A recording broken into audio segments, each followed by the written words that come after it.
एक मुल्क एक चुनाव से जुड़ी अहम खबर आपको बता दें। One nation one election bill पर आज हम देखेंगे, इसे पेश किया जाएगा। लोकसभा में आज पेश होगा one nation one election bill. BJP ने अपने एमपीज को व्हिप जारी किया है। लोकसभा में आज पेश होगा one nation one election bill. वजीर कानून अर्जुन राम मेघवाल पेश करेंगे ये बिल। आज लोकसभा में एक देश एक चुनाव का बिल पेश किया जाना है। कानून मंत्री हैं अर्जुन राम मेघवाल, जो आज ये बिल पेश करेंगे।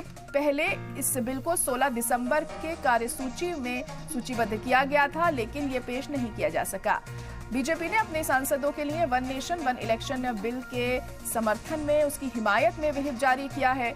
One nation one election bill को 12 दिसंबर को केंद्रीय कैबिनेट की मंजूरी मिल चुकी है।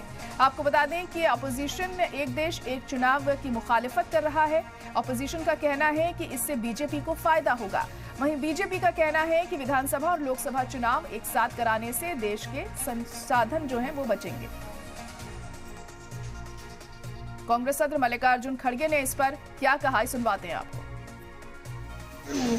इसमें है क्या बिल में वन नेशन वन इलेक्शन किस तरीके से करते हैं और उसका विवरण क्या है, तो सब देखने के बाद रिएक्ट करेंगे। जो बिल आता है वहाँ पर तो डिस्कशन तो आएगा, फिर देख लेते बात करेंगे। वहीं एक देश एक चुनाव पर बोले हैं जयराम रमेश, ये आइन बदलने का बिगुल है। तो बड़ी खबर इस वक्त आपको बता रहे हैं, जयराम रमेश ने ये बड़ा बयान यहां पर दिया है। आगे इंसाफ आइन बिल पेश होगा, कांग्रेस बिल की मुखालिफत करेगी, ये जयराम रमेश ने कहा है। तो जयराम रमेश ने बड़ा बयान यहां पर दिया है। एक देश एक चुनाव को लेकर उन्होंने भी अपना रद्द-ए-अमल जाहिर किया। ये आइन बदलने का बिगुल है, ये कहा जयराम रमेश ने।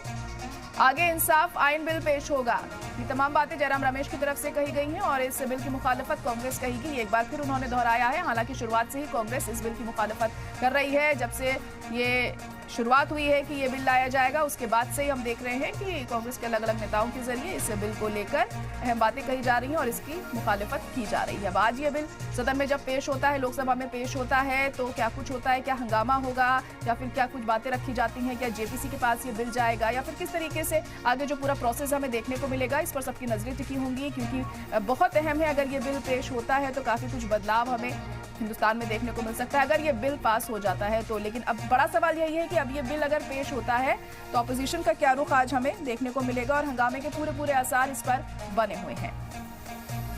तो जयराम रमेश ने भी अपना रद्द-ए-अमल इस पर जाहिर किया है और उनका कहना है कि ये आइन बदलने का बिगुल है।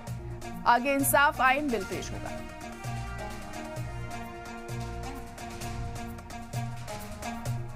वन नेशन वन इलेक्शन का विधेयक को संविधान के खिलाफ मांगते हैं। वो संविधान की मूल ढांचा जो है, बेसिक स्ट्रक्चर जो है, उसके खिलाफ है। लोकतंत्र को हटाने के लिए, लोकतंत्र को चुप करने के लिए ये चलाया जा रहा है। ये एक तंत्र का तोप है, एक तंत्र का तोप का एक हथियार है वन नेशन वन इलेक्शन। और मैं कह दूं, ये वन नेशन वन इलेक्शन विधेयक एक बिगुल है संविधान बदलने का। इसमें हमारी पार्टी तो उसका इंट्रोडक्शन का ही विरोध करेगी, क्योंकि वो संविधान की तमाम धाराओं के खिलाफ है।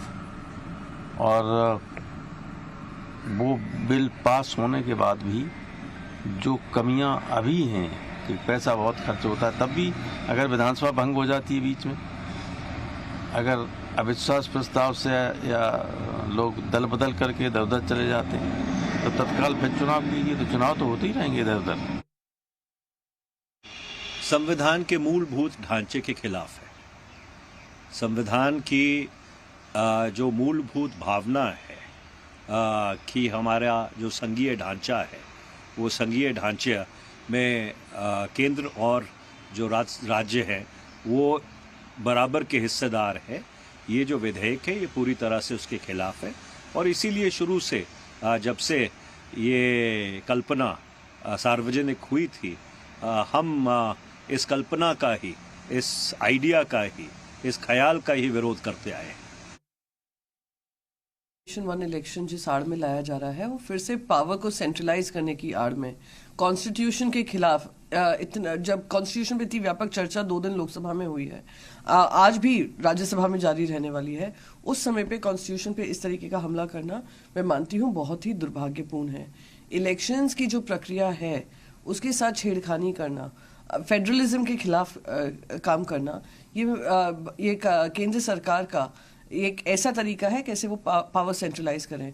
अब तक जो भी इलेक्शन कमीशन की रिपोर्ट्स आई हैं वो बार बार कहती हैं कि ये मैसिव एक्सरसाइज है जहाँ पे मैन पावर मोबिलाइजेशन, सिक्योरिटी की व्यवस्था, ईवीएम की व्यवस्था, वीवीपैट की व्यवस्था करना बहुत ही एक्सपेंसिव